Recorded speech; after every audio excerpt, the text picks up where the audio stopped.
¿Cómo están, chicos? Muy buenas tardes o días o muy buenas noches. El video lo están viendo de noche. Lo que vamos a hacer ahora es un resumen de la unidad que ya hemos visto.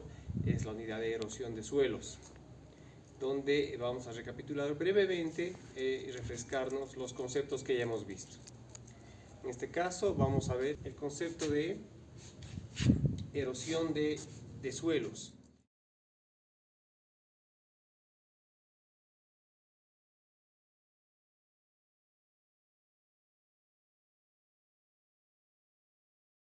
La erosión de suelos es un proceso natural a causa de factores medioambientales. Estos pueden ser factores bióticos o factores abióticos. ¿Cuáles son los factores bióticos? Los factores bióticos son aquellos factores de la naturaleza, la flora, la fauna. Y los abióticos, bueno, son aquellos factores principalmente dependientes del clima, la temperatura, el relieve. Me olvidaba. Dentro de los factores abióticos hay uno muy importante que realmente afecta a este proceso de erosión, que en un principio es un proceso natural. Es el factor antrópico. Este factor antrópico incrementa ese desgaste natural del suelo, lo acelera en muchos casos, causando desertificación y pérdida de la fertilidad de ese suelo.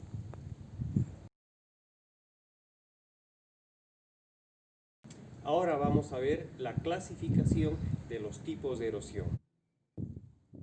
La erosión la podemos clasificar por su origen o por el agente causal.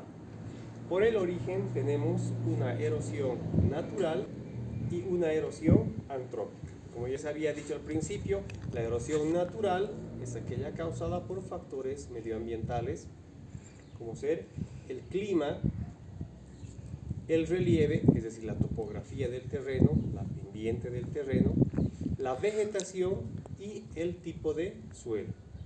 Por otro lado, la erosión producida por agentes antrópicos, principalmente causada por el hombre, nos referimos al uso, al tipo de manejo del suelo, al factor de asistencia técnica que pueda haber en una determinada comunidad o un territorio, a la tenencia de la tierra también, a la intensidad de cultivo de trabajo en un terreno.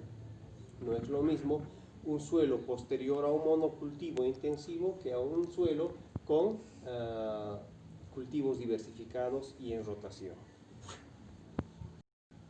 Ahora, la erosión clasificada por los agentes causales, tendríamos tres tipos de erosión.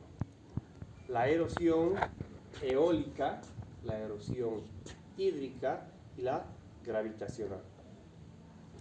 La erosión eólica implica el efecto del viento sobre la superficie del suelo, que eleva las partículas más finas, transportándolas de un lado a otro, haciendo que se pierdan generalmente las partículas más fértiles del suelo, como limos y arcillas, llevándolos a otros espacios. Tenemos también la erosión hídrica, que es el tipo de erosión que afecta mucho más acá en nuestro territorio y en los valles principalmente, que es generada a causa del efecto del agua, principalmente de las lluvias, ¿no? Actualmente las lluvias ya no son muy frecuentes, sino poco frecuentes, pero bastante intensas, lo que hacen que roturen y impacten sobre el suelo desnudo principalmente, haciendo que ocurra un arrastre, un escurrimiento no solamente de agua, sino de sedimentos.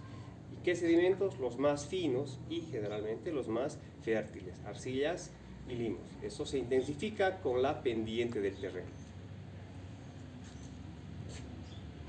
Finalmente, la erosión gravitacional, que está causada principalmente, como su nombre indica, por la gravedad, la caída, el desmoronamiento de la estructura del suelo en cerros o en montañas, como ustedes han visto muchas veces cuando viajan en las carreteras, cómo se van cayendo los agregados del suelo por efecto de la gravedad, por el peso mismo, ¿no? Pero me gustaría que hagamos un hincapié en un tipo de erosión especial, en la erosión hídrica. Esta viene de 3 tipos, como está escrito en el texto que les he pasado, que es el tipo de erosión hídrica laminar, en surcos y en cárcamas. Está por demás decir que la erosión tiene sus efectos negativos en nuestros sistemas agrícolas, principalmente en los comunales, ¿no? Debido generalmente a las viejas costumbres de mal manejo del suelo, esta erosión hídrica se incrementa. ¿Cuáles son las consecuencias? Debido a la desertificación y pérdida de la fertilidad de ese terreno, pues que puede generar pobreza por ende migración de esa gente propietaria del terreno a otros lugares buscando mejores oportunidades económicas, ¿no? Eso en resumen, jóvenes, de esta unidad. Espero su opinión.